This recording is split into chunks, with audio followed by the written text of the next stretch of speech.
നമസ്കാരം, രുചികളുടെ ലോകത്തിലേക്ക് എല്ലാവർക്കും ഒരിക്കൽ കൂടി സ്വാഗതം.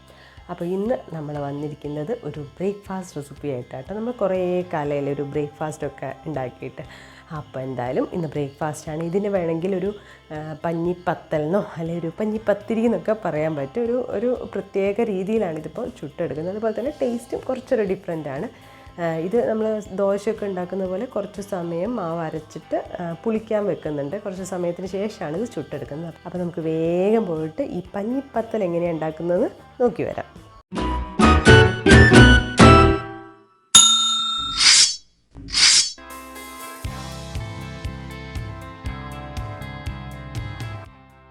അപ്പോൾ ഇതിന് വേണ്ടി നമ്മൾ പച്ചരിയാണ് എടുക്കുന്നത്. 1 കപ്പ് പച്ചരി എടുക്കുന്നുണ്ട്. അതിൻ്റെ കൂടെ തന്നെ ഉലുവ, ഒരു 2 നുള്ള് ഉലുവ ഇട്ട് നന്നായിട്ട് വെള്ളത്തിൽ നമുക്ക് കഴുകിയിട്ട് ഇതൊന്ന് കുതിർത്ത് വെക്കുകയാണ്. നമ്മൾ സാധാരണ ഒരു 2-3 മണിക്കൂർ കുതിർത്ത് വെക്കുക. ദോശയ്ക്കൊക്കെ ഇട്ട് വെക്കുന്ന അതുപോലെ തന്നെ കുതിർത്ത് വെച്ചാൽ മതി. അപ്പോൾ കുറച്ച് സമയം ഇത് കുതിർത്ത് വെച്ചിട്ടുണ്ട്. അപ്പോൾ വെള്ളമൊക്കെ മാറ്റിയിട്ട് ഞാൻ അരി ഈ ഒരു മിക്സിയുടെ ജാറിലേക്ക് ഇട്ട് കൊടുക്കുകയാണ്. ഇതിൻ്റെ കൂടെ കുറച്ച് കാര്യങ്ങളും കൂടി നമ്മൾ ചേർക്കുന്നുണ്ട്. 1/2 കപ്പ് ചിരകിയ തേങ്ങ ചേർക്കുന്നുണ്ട്. അതുപോലെ തന്നെ 1/2 കപ്പ് ചോറ് ചേർക്കുന്നുണ്ട്. ചോറ് ഇപ്പം പച്ചരിയുടെ ചോറായാലും കുഴപ്പമില്ല. പിന്നെ അതുപോലെ തന്നെ നമ്മൾ മട്ട റൈസോ ഏതായാലും കുഴപ്പമില്ല കേട്ടോ. നമ്മൾ ഉണ്ടാക്കുന്ന ചോറ് ഒരു 1/2 കപ്പ്. പിന്നെ 1/4 ടീസ്പൂൺ പെരുംജീരകം ചേർക്കുന്നുണ്ട്.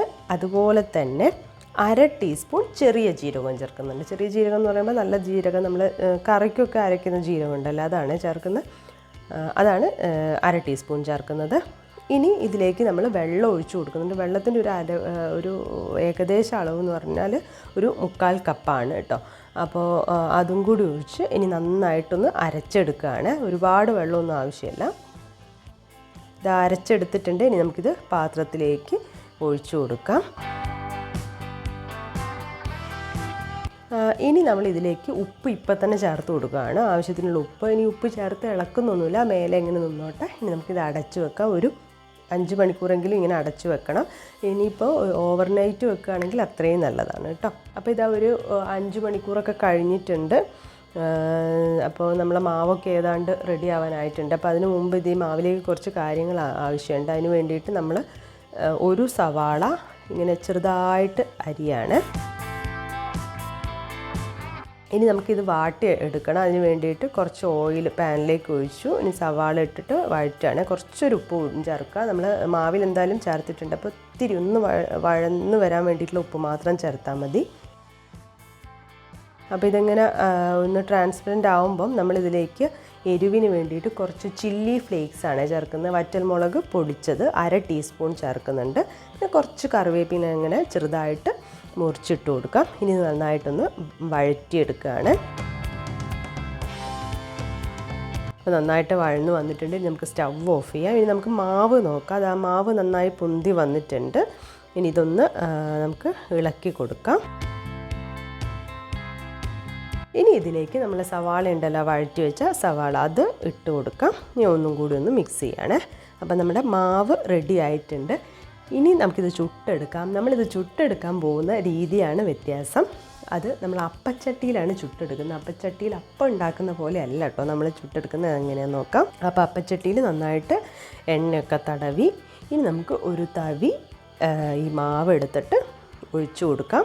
ഒഴിച്ചു കൊടുത്തിട്ട് ഇത് അടച്ചു വെക്കുകയാണ്. അടച്ചു വെച്ച് ഒരു സിം ടു മീഡിയം ഫ്ലെയിമിൽ വെച്ചിട്ട് ഇത് വേവിക്കുകയാണ്. ഒരു 2-3 മിനിറ്റ് കൊണ്ട് ഒരു ഭാഗം വെന്ത് വരും. ഇത് കണ്ടോ, ഇങ്ങനെ വരുമ്പോൾ നമുക്കിത് പതുക്കെ ഒന്ന് മറിച്ചിട്ട് കൊടുക്കാം. മറിച്ചിട്ട് കൊടുക്കുമ്പോൾ ഇതിങ്ങനെ പൊങ്ങി വരുന്നത് കാണാം കേട്ടോ. ഇത് ശരിക്കും ഇങ്ങനെ കാണുന്ന സമയത്ത് നമുക്ക് ഹാർഡാണോ എന്നൊക്കെ തോന്നും. പക്ഷേ അങ്ങനെയൊന്നും അല്ല കേട്ടോ, നല്ല സോഫ്റ്റാണ്. അപ്പോൾ ഇതാ ഏതാണ്ട് 2 ഭാഗമായിട്ടുണ്ട് കണ്ടോ. അപ്പോൾ നമുക്കിത് മാറ്റി വെക്കാം. ഇതുപോലെ തന്നെ നമുക്ക് ബാക്കി കൂടി ചുട്ടെടുക്കാം.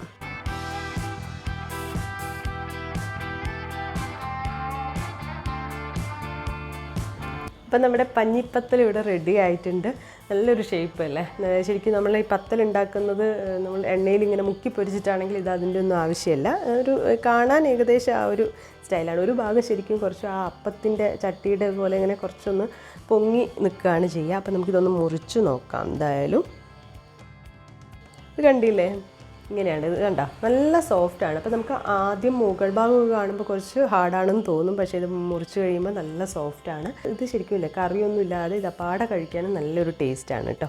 അപ്പോൾ എല്ലാവരും ഒന്ന് ട്രൈ ചെയ്ത് നോക്കുക. എന്നിട്ട് നിങ്ങളുടെ ഫീഡ്ബാക്കൊക്കെ കമൻസായിട്ട് അറിയിക്കുക. പുതിയൊരു വീഡിയോ കാണുന്നവരെ ബൈ.